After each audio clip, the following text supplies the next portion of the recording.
Assalamualaikum students. Ikra Islami English Medium School Class 8 Subject Gujarati Lesson number 11 એક જાદુઈ પત્રની વાર્તા part 3. વિદ્યાર્થી મિત્રો, આપણે આગળ જાદુઈ પત્રની વાર્તામાં મેનેજર સાહેબની ઓફિસની અંદર નિરંજન અને તેમના મિત્રને બોલાવે છે.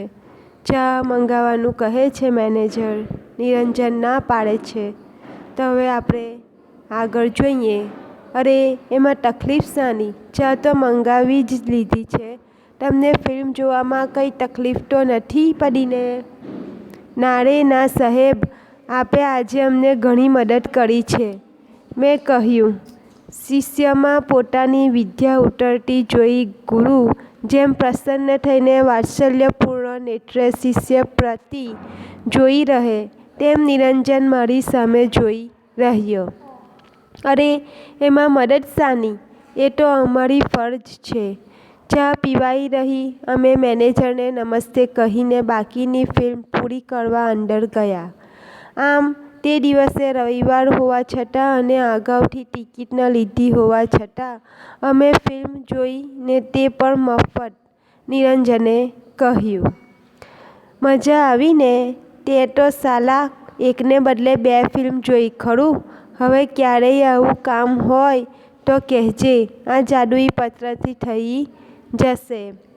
હાઉસફુલનું બોર્ડ હતું તો પણ નિરંજન અને તેમના મિત્રએ પેલા જાદુઈ પત્ર દ્વારા ફિલ્મ જુએ છે. મેનેજરને એ અક્ષરો ઉકલતા ન હોવાથી એ લોકો મેનેજર એમને સારી રીતે બાલ્કનીમાં ચેર્સ મુકાવીને પિક્ચર બતાવે છે પેલા જાદુઈ પત્ર દ્વારા. એક સુવિખ્યાત કંપનીમાં કેટલાક ક્લાર્ક લેવાના હતા. હવે આપણે બીજો પાર્ટ અંદર જોઈએ તો એક સુવિખ્યાત કંપનીમાં કેટલાક ક્લાર્ક લેવાના હતા. મેં અરજી કરી હતી. 15 દિવસ પછી મારો ઇન્ટરવ્યૂ હતો. મને આ જાદુઈ પત્ર લઈને કંપનીના મેનેજરને મળવાનો તુક્કો સૂચ્યો. જ્યાં દેવદૂતો પગ મૂકતા ડરે છે ત્યાં મૂર્ખાઓ દોડી જાય છે. એ ઉક્તિ મેં ઘણીવાર સાચી ઠેરવી છે. મેં નિરંજનને વાત કરી ને પેલો પત્ર આપવા કહ્યું. નિરંજને કહ્યું, પત્ર આપવામાં તો કશો વાંધો નથી, પણ તને એનો ઉપયોગ કરતા નહીં આવડે તો નોકરી તો બાજુ પર રહેશે ને ક્યાંક ભરાઈ પડીશ.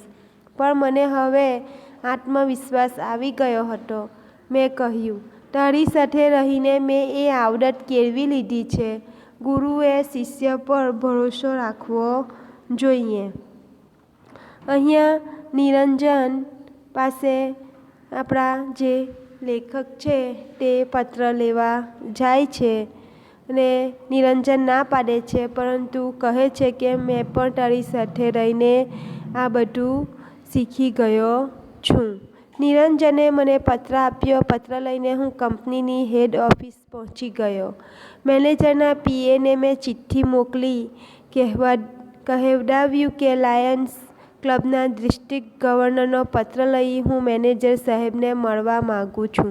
થોડી વારમાં તેડું આવ્યું. મેનેજરના પીએની ઓફિસમાં મને લઈ જવામાં આવ્યો. મારી ગભરામણ વધતી જતી હતી. મારાથી કંઈ ગલ્લા ટલ્લા થઈ જાય તે પહેલાં મેં મારું આમોજ શસ્ત્ર વાપરી નાખ્યું. એકદમ પેલો પત્ર મેં પીએના હાથમાં મૂકી દીધો. પત્ર જોઈને ચમક્યા. તેણે કહ્યું, આ તો વેદ સાહેબનો પત્ર છે. હા, મેં કહ્યું. તમે એમને ક્યાંથી ઓળખો? મારા કાકા, મીન્સ કે મારા મિત્રના કાકા છે. પત્રમાં શું લખ્યું છે?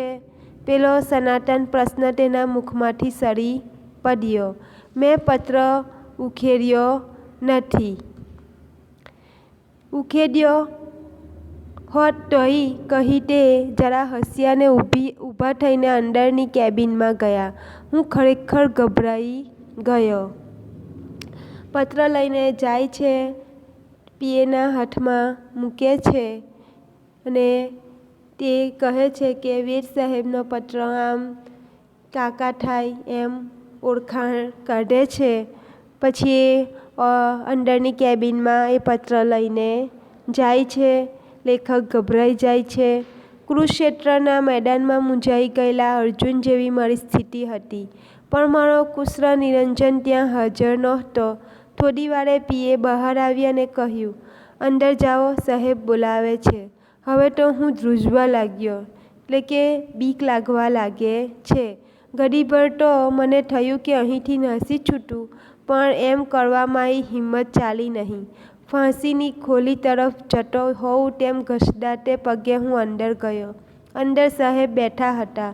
હું અંદર ગયો ત્યારે એ પત્ર ઉકેલવામાં મશગુલ હતા. હું જઈને ઊભો રહ્યો એટલે કહે, બેસો.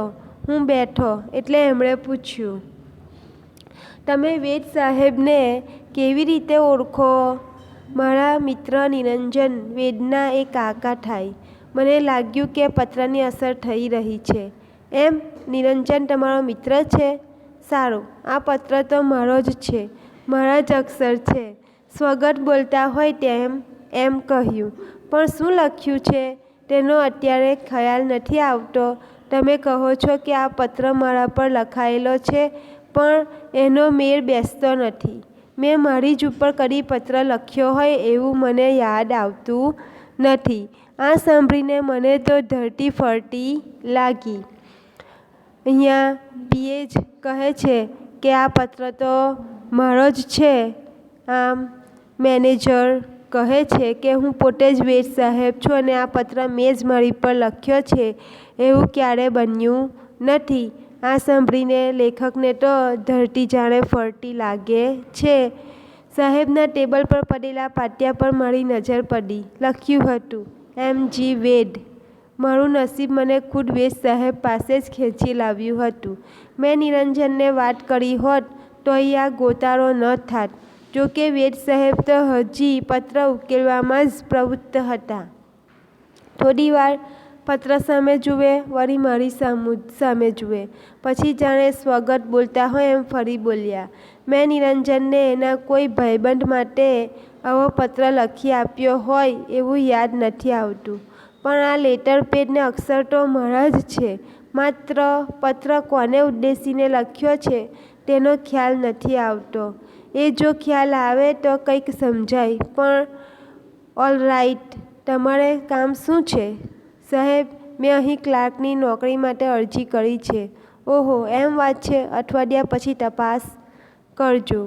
અને આજે હું વેદ સાહેબની ઓફિસમાં ક્લાર્ક છું. અલબત્ત પેલો જાદુઈ પત્ર વેદ સાહેબ પાસે જ રહી ગયો એનો અફસોસ મને ને નિરંજને દિવસો સુધી રહ્યા કર્યો હતો. અહીંયા લેખકને પછી પેલી કંપનીમાં ક્લર્ક તરીકે જોબ મળી જાય છે. પરંતુ અફસોસ એ છે કે પેલો પત્ર વેદ સાહેબની પાસે જ રહી જાય છે. તો આ એક જાદુઈ પત્રની વાર્તા, તેની અંદર આપણે પત્ર દ્વારા અહીંયા બે કામ કરી જાય છે, પરંતુ પત્ર પછી ઓફિસમાં જ રહી જવાથી એમને અફસોસ થાય છે. તો વિદ્યાર્થી મિત્રો, આ સરસ મજાનું લેસન આપણે સમજ્યા.